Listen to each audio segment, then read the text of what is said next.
Leasing union has raised concern at the establishment of yet another specialised unit, this time to deal with illegal mining activities in the West Rand. The union says the SAPS previously had a specialised unit that dealt with this problem under the name of Diamond, Gold and Precious Stones Unit. In the last few weeks, the West Rand residents decided to hunt down illegal miners themselves who have allegedly been terrorising the community.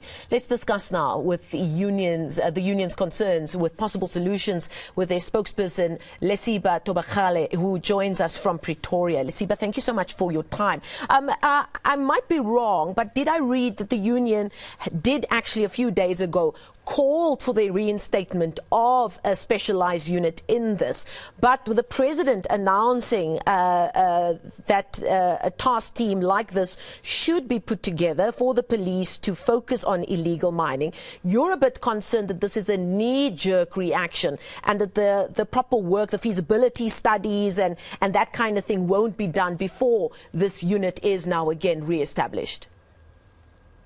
Thank you so much for having us. It is our firm view as SAPS that there is no need to establish a new unit. We had this unit prior within the South African Police Services, which was closed down by the former late National Commissioner Levy, which was the worst mistake that SAPS management has ever taken. We need the re-establishment of what we had before, because on its own, during 2020, as SAPU, we have tabled a position paper within the Bargaining Council, which is called the SSBC, where we are calling for the re-establishment of specialized unit, inclusive of the one we are calling for Diamond, Gold, Precious Metals, specialized unit. And this unit, clearly, it will assist in the quest, the fight against illegal mining, because the mistake that most we make is just to look at the tail end, where we see the illegal miners themselves doing what they are doing. If we have the re-establishment of this unit, we will go and look at who is in between. Where are these minerals being sold to? It will even go further up to the kingpin, because we strongly believe that those who are involved, they should clearly face the mighty hand of the law. But if you only go and you just deploy people to remove those illegal miners there alone only, tomorrow they will be back, because it is not sustainable to have those that are deployed there to remain there posted at all times. But our communities, they need safety, they need reassurance, they need to be sure that illegal mining will not proceed within their residential areas. So we strongly believe that the re-establishment of what we had before, because we know its success, we knew that those investigators there, they have been equipped. Majority of them went to attend special training, even in countries like the UK and the United States of America, and we still have some of them within the system. So let us re-establish, because SAPS management agreed to that. Let us re-establish what we know worked before. It doesn't need a whole lot of time. It doesn't need feasibility study. It doesn't need a whole lot of things like consultation to be done, because we've consulted about the re-establishment of this specialized unit.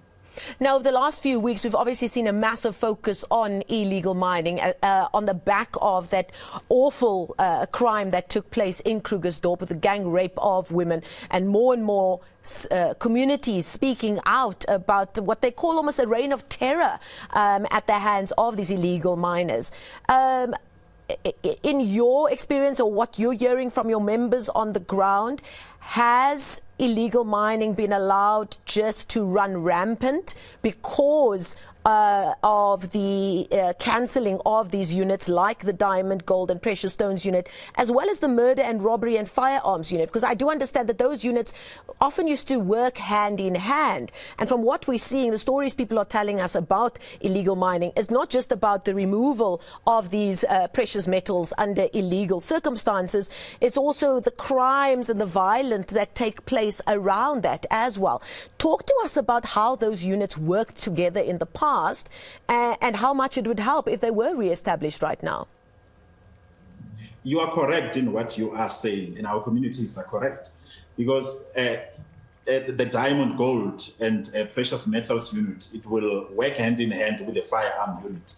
When we look at the illegal firearms that are circulating within our country, clearly that is out of control. So working hand in hand, even those who are there on the ground doing illegal mining, they are armed with illegal firearms. And those illegal firearms, a specialized unit, like a firearms unit, it has people who are experts, who can just look at a firearm and then they will be able to inspect it and they will tell that, no, clearly this is an illegal firearm. Then they will be able to do the necessaries. And also going to the murder and robbery, the very same perpetrators who are doing illegal mining are indeed accused of terrorizing our communities using the very same firearms where the raids that we have seen, where we have seen the murders that have been conducted. So if we have even murder and robbery as well, specialized unit being re-established, it will be able to deal with the problem that we have in this country, because it is like we are indeed at war. The murders that we see in this country, having an average of 67 people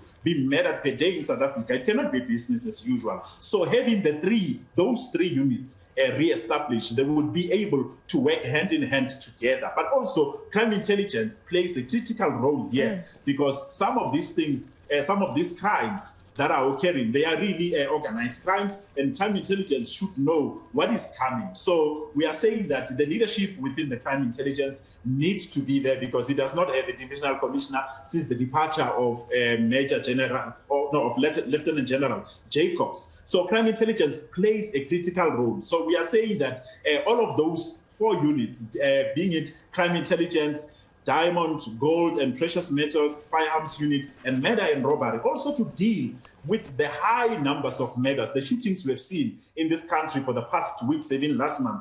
Indeed, they are not normal. So we need to see this re-establishment done as soon as possible, because we cannot wait for anymore. Our communities are tired of these crimes. Our members in the ground are overwhelmed, because you find that general detectives are being given these duties to go and deal with illegal mining and some of these crimes, whereas they need speciality. They need those who specialize, who can follow up and assist one another in fighting those crimes. Lesiba, just one final question from me. We hear time and time again that the SAPS doesn't have enough basic boots on the ground. We've got a massive human resources need in the South African Police Service. If we were to bring back these units, would we have the resources for it, or do you think that this would be a way for the SAPS to work smarter with the human resources that it already has? We are saying we have those members who worked in those units before they were closed. Majority of them are still there within the system.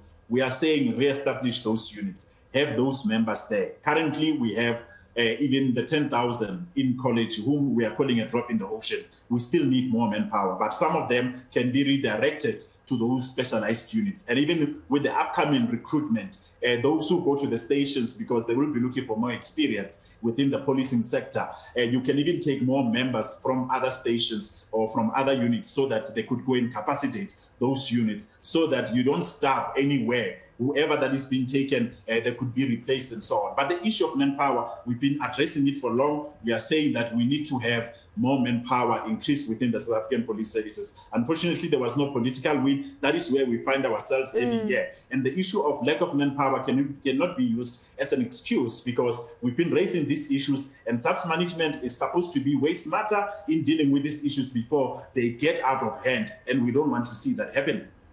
Okay, we're going to leave it there. Thank you so much for that insight into the inner workings of what these units could actually mean for the ongoing fight against crime, and often very violent crime, which is a very big reality for so many communities here in South Africa. The spokesperson for the South African Policing Union, Lesiba Thobakgale, joining us live there from Pretoria. We thank him for his time.